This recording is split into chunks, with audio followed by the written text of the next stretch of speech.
皆さん、こんにちは。前回、宮崎カーフェリーで宮崎入りし、チキン南蛮小倉本店さんでランチをいただきました。今日はその続編です。宮崎駅から日南線で志布志駅へ向かいます。これにどうしても乗車したく日南線を選びました。列車は1両と寂しい編成なのです。うわぁ、たらこ食の気配40度なんて嬉しい。これはレアものですよ。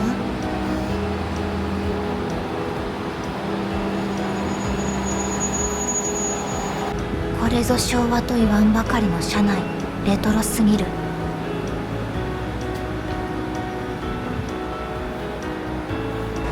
運転台が国鉄を象徴している。さて、運転席に座ってみようかしら。ダメダメ、怒られちゃうよ。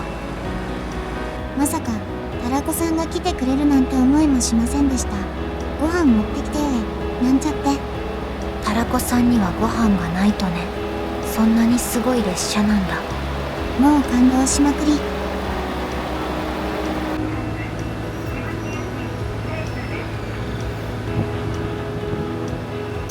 日南線志布志駅まで出発進行。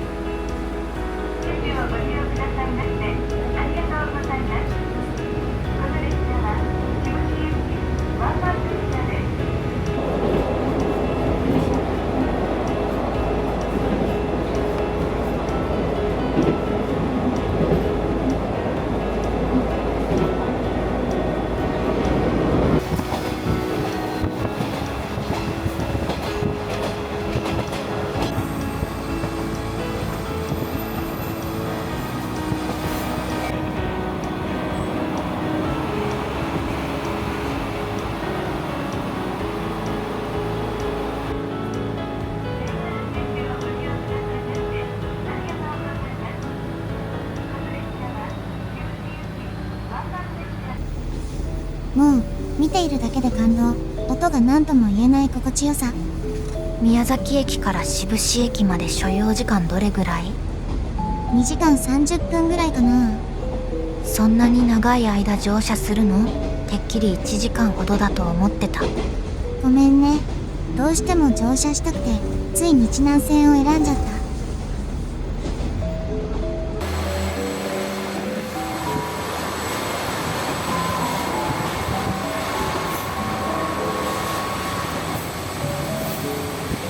内海駅を越えると海の景色がとても綺麗に見えてきます。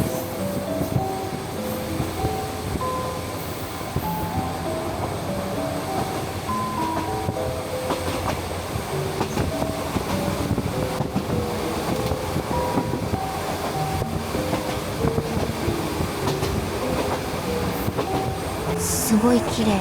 海の風がとても気持ちいい。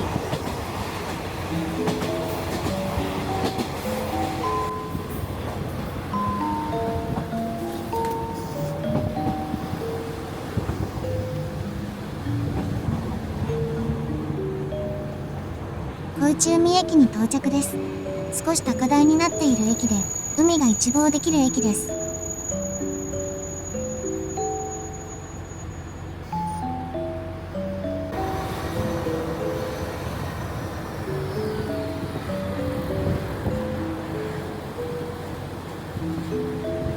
ルビー駅を越えると谷の上トンネルがあり、ここは九州一長い直線区間なんですよ。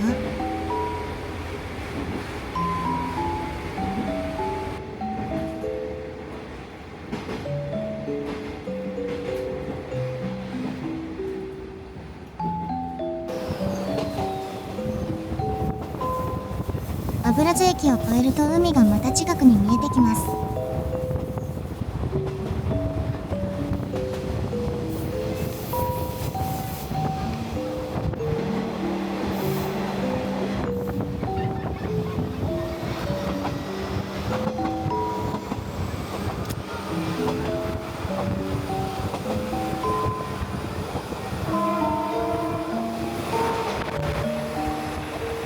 日南線では内海駅を越えたあたりと油津駅を越えたあたりの景色が見どころですので、皆さんも注意してみてくださいね。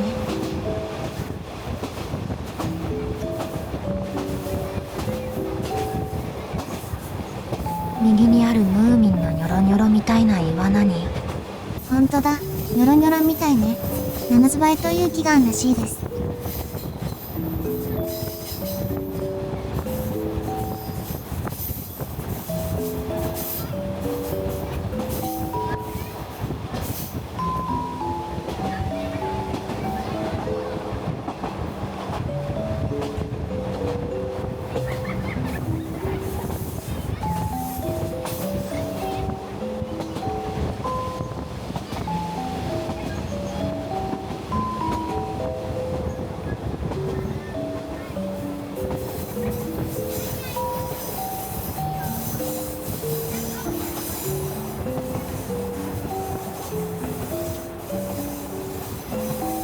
大隅根津駅を越えると志布志港が見え、今日乗船するサンフラワー、薩摩が止まっていました。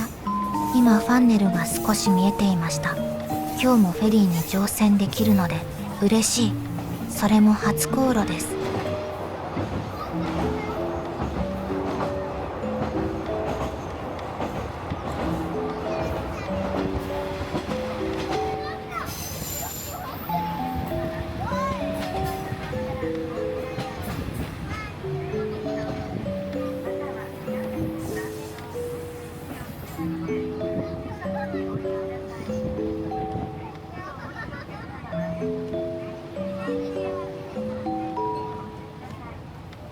志布志駅に到着です。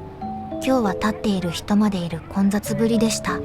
志布志港祭りで花火が1万発上がるそうです。だから混んでいたんですね。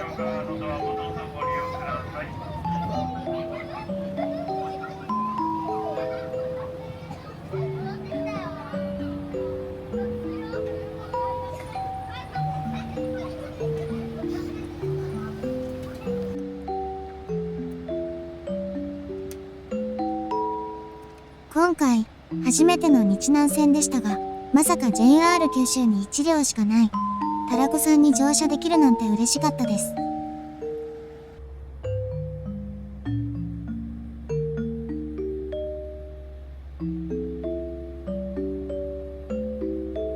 志布志市志布志町志布志の志布志駅、なんか早口言葉みたい。志布志駅をタクシーから撮影。たらこさんと駅舎の組み合わせが渋すぎる。今日乗船するサンフラワー、薩摩が見えてきましたよ。太陽のマークがいいよね。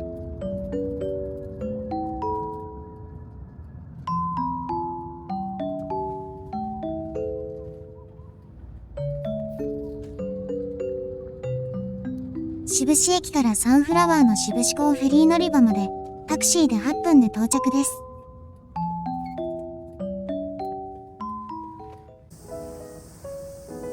志布志港フェリー旅客待合所はこんな感じの受付です。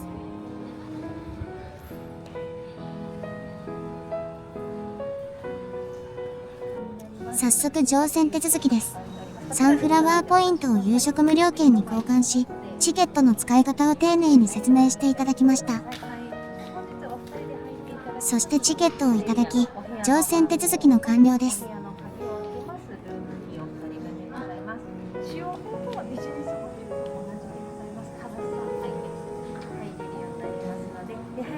細かな説明ありがとうございました。サンフラワー乗船記念ポスター前でチケットを出演しました。乗船開始時間まではまだ時間があるので撮影タイムです。今回私が乗船するのはサンフラワー薩摩です。2018年に就航し、全長192メートル、旅客定員709名、相部屋からスイートまでいろんなお部屋がある大きなフェリーです。鹿児島県志布志港から大阪南港まで乗船いたします。姉妹船に霧島がいますが、内装や装備は変わりません。大きな QR コードがあるけど、どこにつながるのかな？多分サンフラワーかな。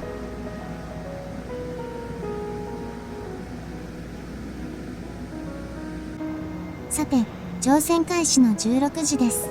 いざ、出陣じゃ。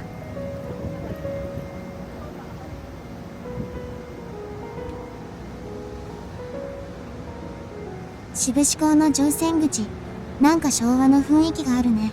かなり古いタイプのように見えるね。接岸用ブロックには、志を表した大きな文字がありました。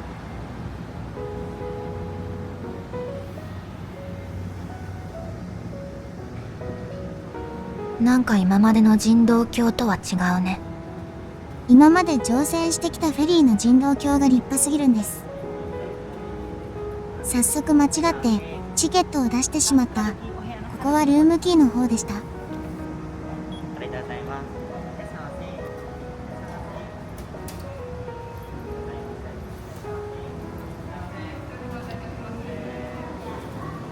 またやらかしてしまいました。ここはエレベーターの方だった。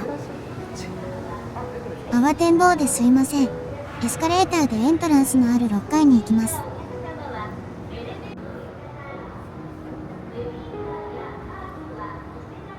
どこかの施設のエスカレーターみたいで船とは思えないです。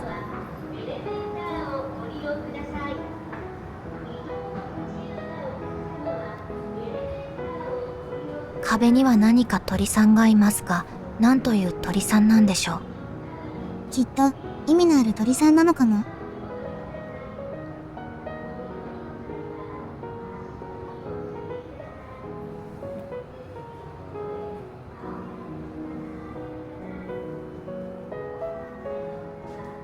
自動ドアを入ると6階のレセプションが目の前に。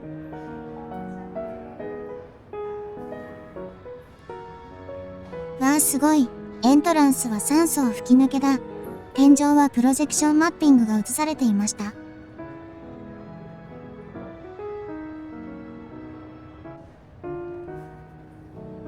早速お部屋に移動します。7階のスーペリアが今回の私の後ろです。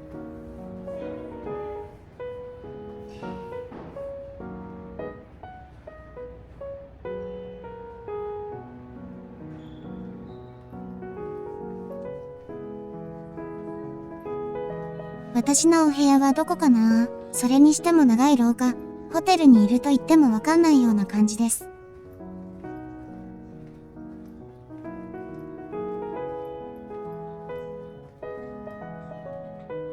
フェリーマスターが部屋を迷ってるなんて、今日はどうしたの？失敗の連続で少し焦っているかも。ごめんね。焦らなくてもいいよ。長い船旅だし、ゆっくり行きましょう。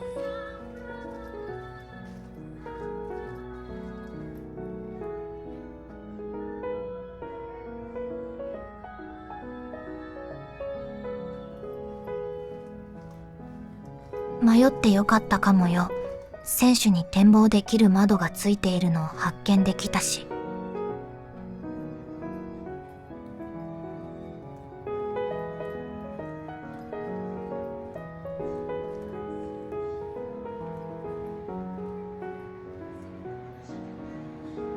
どうも入り口の反対側から入ったみたい。多分もうすぐ部屋にたどり着きそう。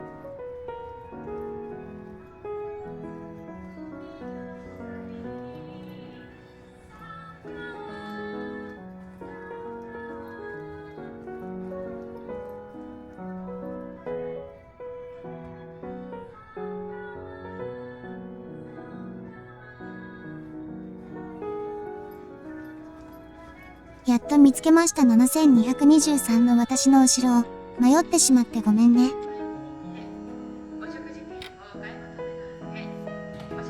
部屋に入りますよ。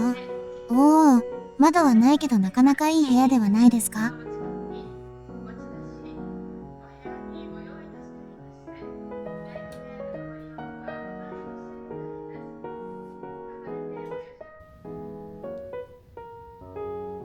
スーペリアを少し紹介いたします。メインベッドとサブベッドがあります。一人で使用の時は、サブベッドがソファーになります。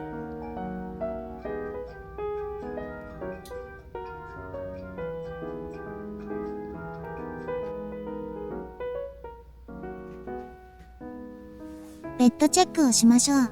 枕は案外柔らかめ、掛け布団も軽くて、ベッドの硬さは普通といった感じ。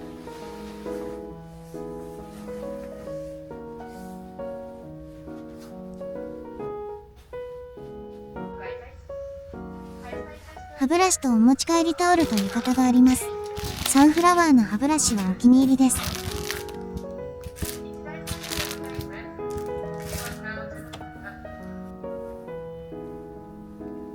冷蔵庫も完備されていますので、飲み物を入れておくのに便利。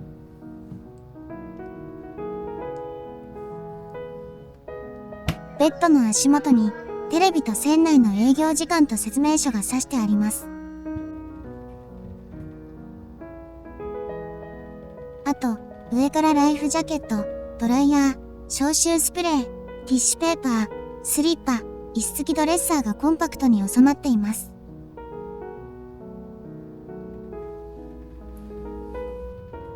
通常はソファーですのでベッドにすると幅が狭く、低いので使いにくいベッドです。コンセントはなんと5箇所にあって充電には困りません。狭いながらも壁掛けのハンガーがあります。最後にユニットバスの紹介です。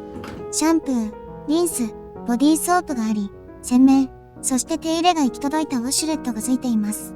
バスタオルは2つついていました。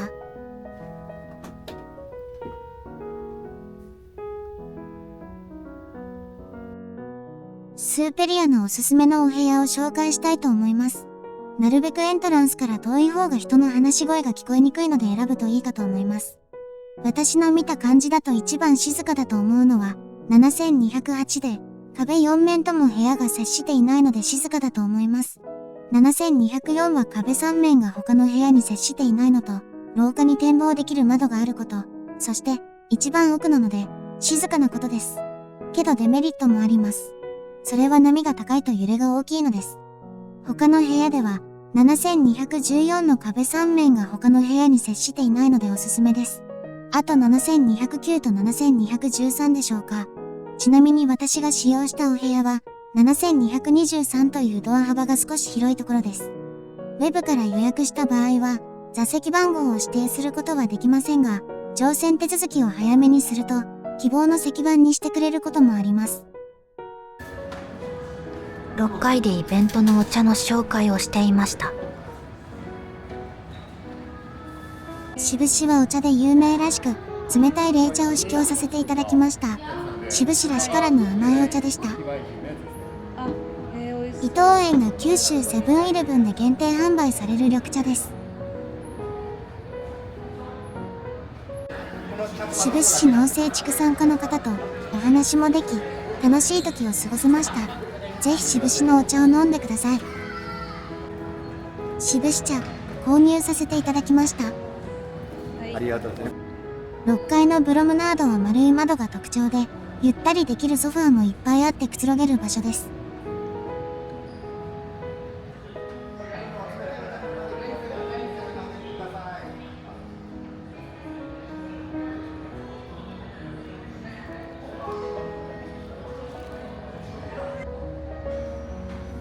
まだレストランはオープンしていませんが、夕食のチケットを先に1枚購入しておきました。あと1枚はポイントでの無料夕食券を使いました。これが無料の夕食券のチケットです。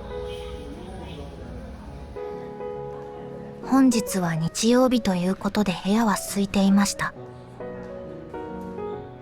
売店を少し覗いてみましょう。鹿児島のお土産がたくさんあるので、買い忘れた際には便利かもしれません。サンフラワーオリジナルグッズもあります。そして鹿児島県の伝統工芸品の販売もされていました。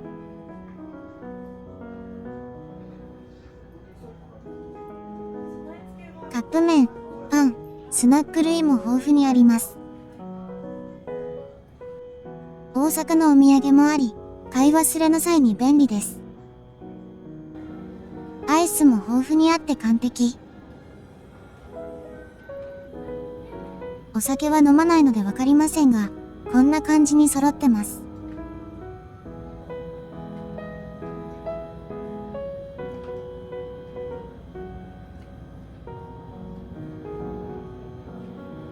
ソフトドリンクも結構種類があっていい感じです。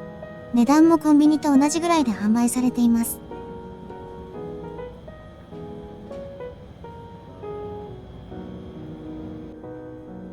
この通り、日用品や酔い止めもあって安心です。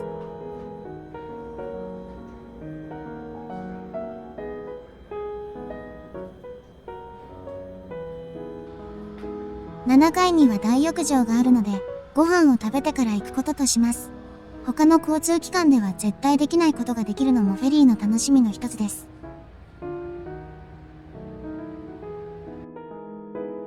大浴場の撮影はできませんので、サンフラワーサイトからお借りしました。婦人用大浴場の出入り口前にマッサージチェアが置かれ、海を眺めながらくつろぐこともできます。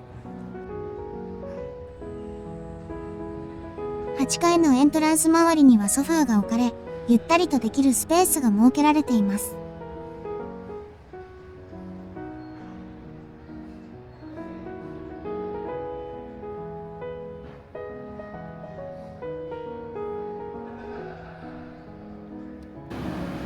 8階の展望デッキに出てみましょう。暑いので誰もいないデッキが最高。今日もフェリー日和で嬉しい。昨日は宮崎カーフェリーの高千穂に乗船したけど、デッキから見る景色はサンフラワーの方が高いね。志布志港フェリー旅客待合所があんなに小さく見えているし。出港15分前にドラが鳴るので6階に降りてきました。誰もいない6階、ドラを聞いてみましょう。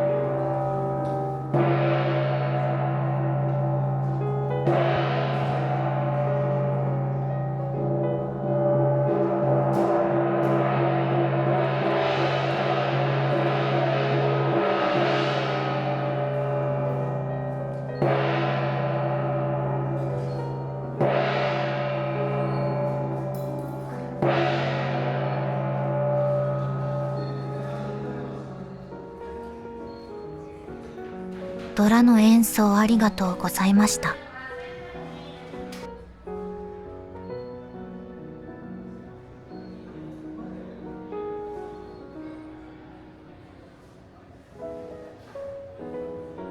サンフラワー薩摩と記念写真スペース。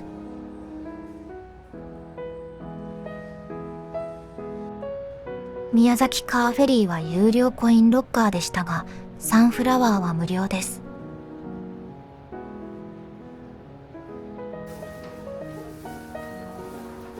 6階にある自動販売機コーナー、お酒、ソフトドリンクがありました。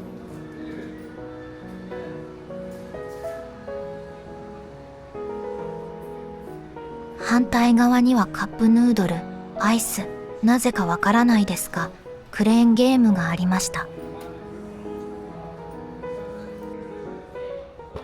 毎回乗船するときは、なぜだかわかんないけど、恒例の記念スタンプ。今、サンフラワーでは、夏だ、船旅だ、お祭りだのワンピースとのコラボが開催中でした。キッズルームには、可愛いロバのロディ、テレビではガチャピンとムックが何か話していました。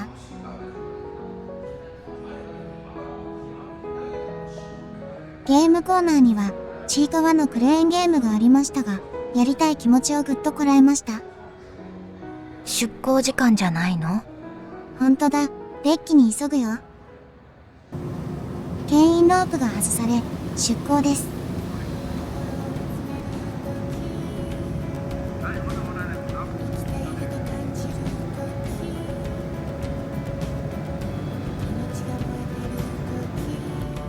皆さん、これから大阪南港まで船旅を楽しんできます。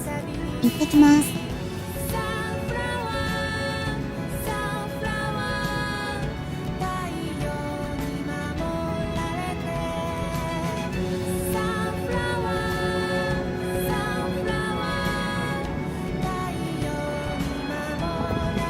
志布志港を出発し、宝石が現れるこのシーンが好きなんです。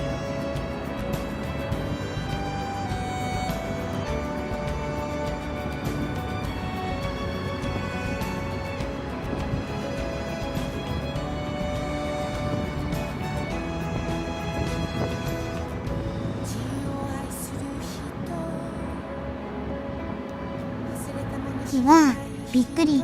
ファンネルにルフィが。まさかここに描かれているとは思いませんでした。こんな夕日が見れるなんて最高。神様に感謝。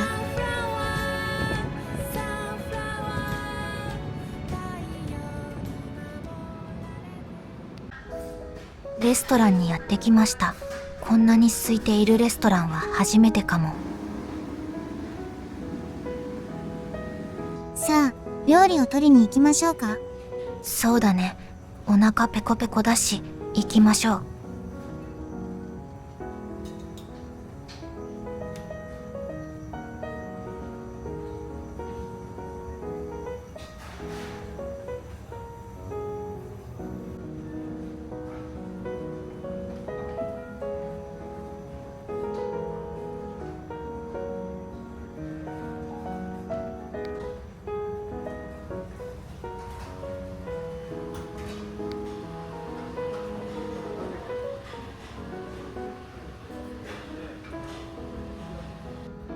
それでは、いただきます。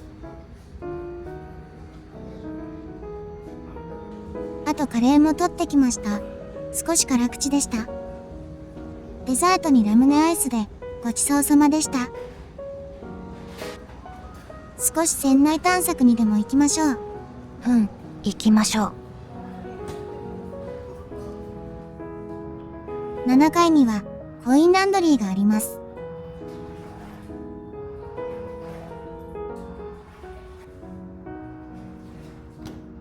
その向かいにはベビールームもあります。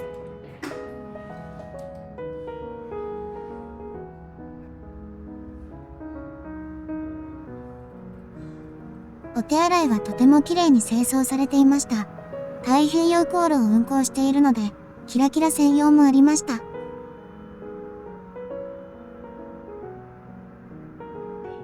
給湯室には電子レンジ、製氷機も設置されていました。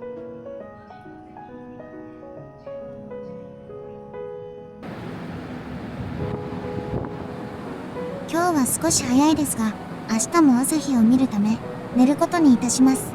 皆さん、おやすみなさい。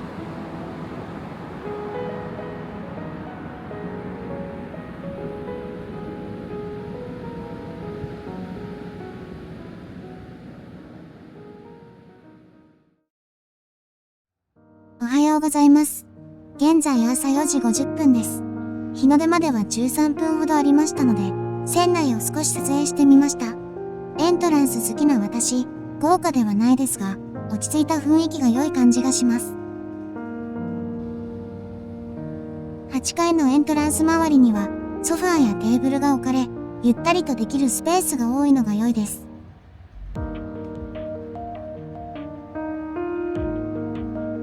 ゆっくり見て回るのはこの時間がほんといいです。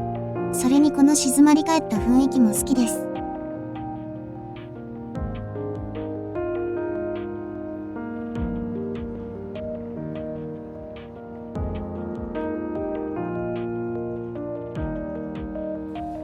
8階から見る楕円のエントランス素敵です。アクセントにカーブした階段もなんかいいんです。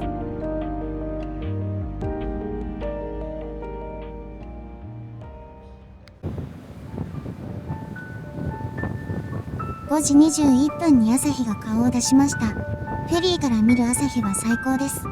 乗船した以上これは絶対見ておきたいです。左にいるフェリーですが、行きに乗船してきた宮崎カーフェリー高千穂です。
海峡を通過です。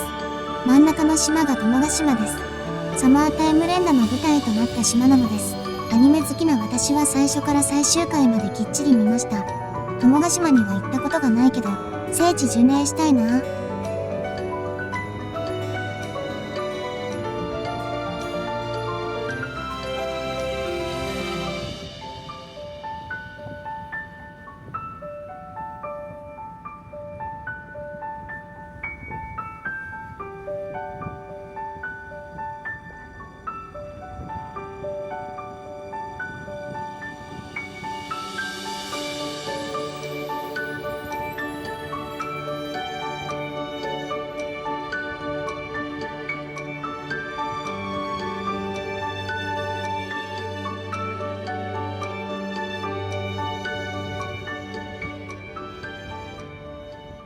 世は朝日と友ヶ島が見れて満足じゃ。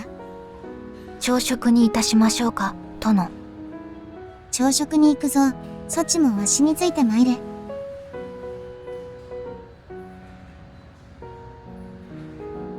レストランは朝6時から7時までと短い時間の営業です。朝食は大人750円です。メニューはこんな感じでした。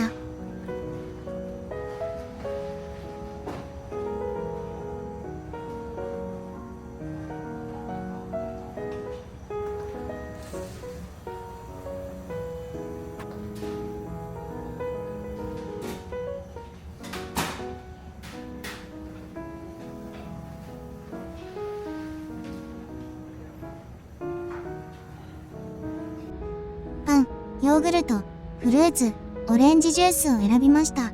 いただきます。レストランを出て、もう一度、7階のスーペリアのおすすめ部屋を探索しに行きましょう。今回、お世話になった7223を超え、突き当たりまで歩いていきます。ここを左に曲がると7214のお部屋が右側にあります。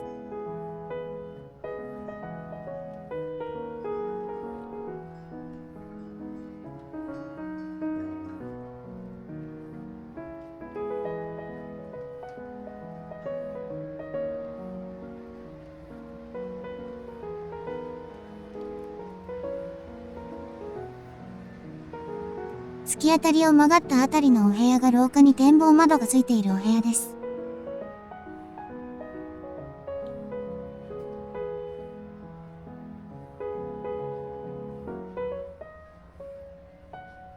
中でも一番左端のお部屋がおすすめの7204です。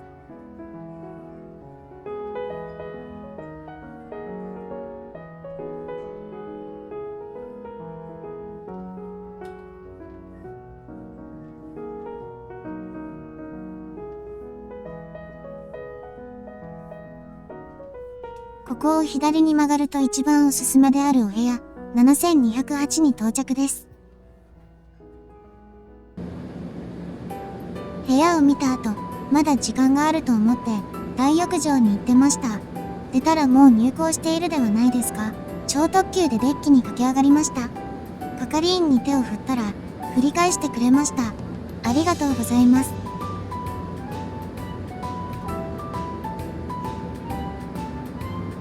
下に見えるの第2ターミナルだよね。フェリーから見るとターミナルという感じがしないけど。確かにそうだよね。トラックの詰め所みたいにしか見えないよね。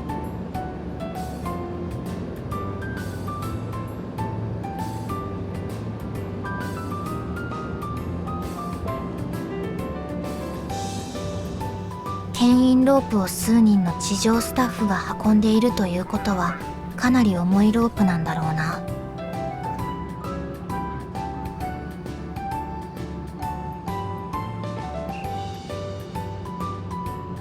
フェリーの糸巻き機みたいなものでロープをピンと張るんだね。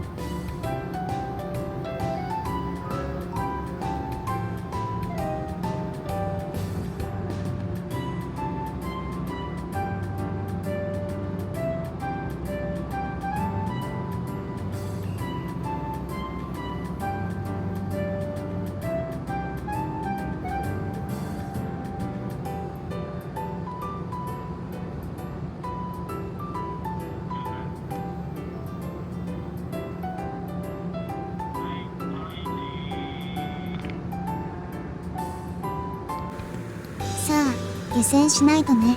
前に見える背の高いビルが先島コスモタワーで日本で6番目に高いビルです。こういうビルを見ると大阪に帰ってきたと思うよね。レセプションにて部屋のカードキーを返却するのを忘れないでね。持ち帰り現金ですよ。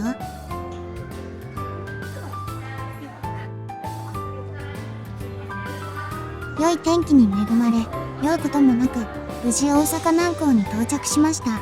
これもサンフラワー薩摩の乗組員の皆様のおかげ、ありがとうございました。できればこのまま志布志へ戻ってくれないかな。もっと乗っておきたいと思わせるフェリーでした。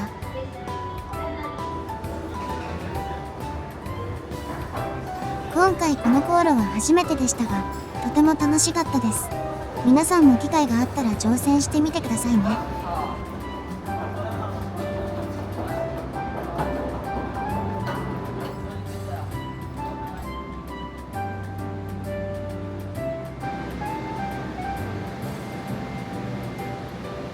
サンフラワー薩摩さん、ありがとうございました。また乗船しに来ますからね。それまでお元気で。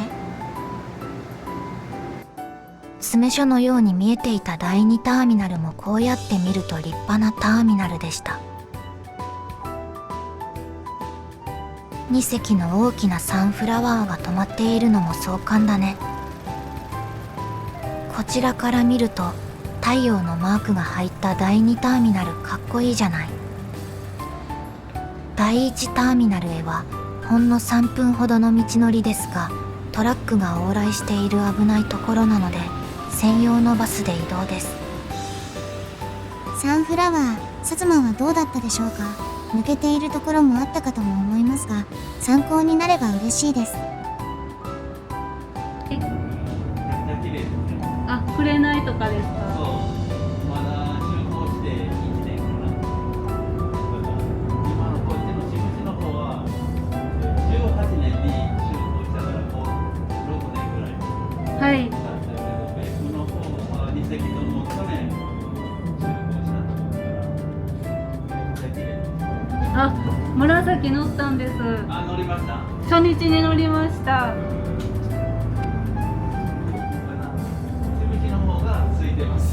あ、そうですか。はい。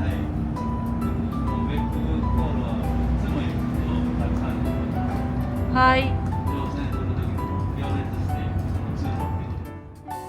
今回の動画はこれでおしまいです。ご視聴ありがとうございました。もしよろしければチャンネル登録もお願いいたします。また次の動画でお会いしましょう。